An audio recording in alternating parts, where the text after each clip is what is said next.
স্ক্রিনে যে লোকটাকে দেখতেছেন এই লোকটাকে বাংলাদেশ এয়ারপোর্টের সাংবাদিকেরা প্রশ্ন করছে, ভাই আপনি কোথায় যাচ্ছেন? তখন তিনি বলছে যে ভাই আমি মালয়েশিয়াতে যাচ্ছি। বলতেছে কিসের বিষয়ে মালয়েশিয়াতে যাচ্ছেন? বলতেছে যে না ভাই ট্যুরিস্টের মাধ্যমে মালয়েশিয়াতে যাচ্ছি। তখন সাংবাদিকেরা বলছে যে আপনি কি ওখানে কাজ করবেন? তখন তিনি বলছেন যে ভাই হ্যাঁ, ওখানে কাজ করার জন্য ট্যুরিস্টের মাধ্যমে মালয়েশিয়াতে যাচ্ছি। তখন সাংবাদিকেরা প্রশ্ন করছে যে ভাই কত টাকা দিয়ে যাচ্ছেন? বলতেছে যে ভাই 5 লক্ষ টাকা খরচ করে তিনি মালয়েশিয়াতে আসতেছেন। কথা কি বুঝতে পারছেন? এটা কিন্তু এই যে 2-3 দিন আগের কাহিনী। অর্থাৎ এখনও কিন্তু ট্যুরিস্টের মাধ্যমে মানুষ মালয়েশিয়াতে ঢোকার চেষ্টা করতেছে। এই ধরনের একজন ব্যক্তিকে আমি মালয়েশিয়াতে জিজ্ঞাসা করছি। আমি বলছি যে ভাই আপনি যে ট্যুরিস্টের মাধ্যমে 5 লক্ষ টাকা খরচ করে মালয়েশিয়াতে আসছেন, আপনি কি জানতেন না ট্যুরিস্টের মাধ্যমে মালয়েশিয়াতে আসার 3 মাস পরে কিন্তু আপনি গ্রেপ্তার হওয়ার সম্ভাবনা অনেক বেশি? যেহেতু আপনি ট্যুরিস্টের মাধ্যমে আসছেন, ট্যুরিস্টের মাধ্যমে আসলে ট্যুরিস্টের ভিসার মেয়াদ 3 মাস পর্যন্ত থাকে। তারপরে কিন্তু আপনি অবৈধ হয়ে যাবেন। আপনি অবৈধ হয়ে গেলে আপনি গ্রেপ্তার হয়ে যাবেন। তখন আপনি কি করবেন?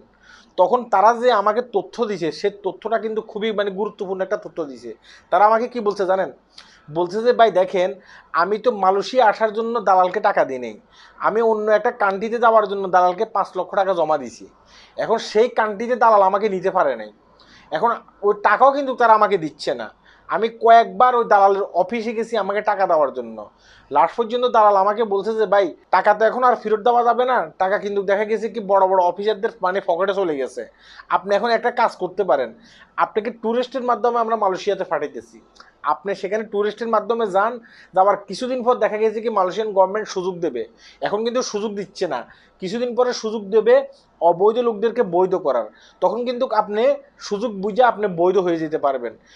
এমনভাবে বুঝাই দিছে, এই বুঝানোর কারণে কিন্তু এই লোকগুলো মালয়েশিয়াতে ঢোকার চেষ্টা করতেছে কিংবা মালয়েশিয়াতে ঢুকছে।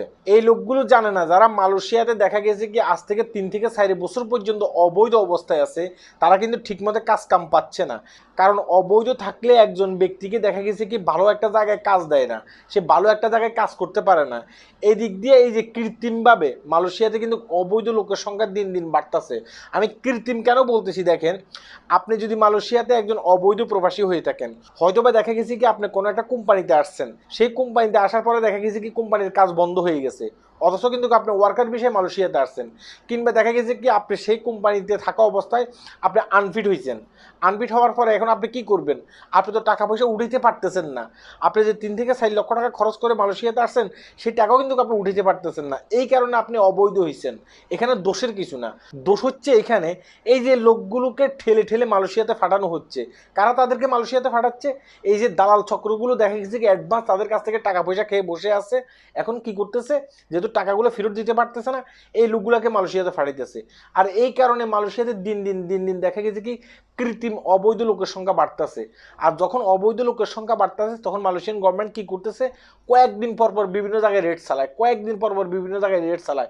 এই লোকগুলোর কারণে যারা এখানে প্রকৃতভাবে অবৈধ প্রবাসী আছে, দেখা গেছে কি এই যে ওয়ার্কার বিষয়ে আসছে, দেখা গেছে কি কোনো একটা কোম্পানিতে থাকা অবস্থায় সে আনফিট হয়েছে, এই লোকগুলো পর্যন্ত গ্রেপ্তার হচ্ছে শুধুমাত্র এই লোকগুলোর কারণে। তাই আমি বলবো যে যারা বাংলাদেশ থেকে এইভাবে আসার চেষ্টা করতেছেন ট্যুরিস্টের মাধ্যমে, আপনি এখানে আসলেই কিন্তু গ্রেপ্তার হয়ে যাবেন। যারা দীর্ঘদিন পর্যন্ত মালয়েশিয়াতে আছে, মালয়েশিয়ার রোড ঘাট সম্বন্ধে তারা জানে, তারা নিজেরাই পর্যন্ত গ্রেপ্তার হয়ে যাচ্ছে, তারা নিজেরাই পর্যন্ত কোনো কাজ কাম পাইতেছে না। তাই আমি আপনাকে বলবো যে দালালদের প্রলোভনে পড়ে এভাবে মালয়েশিয়াতে কখনো আসবেন না। আসার পরে কিন্তু আপনি বিপদে পড়ে যেতে পারেন। আল্লাহ হাফেজ।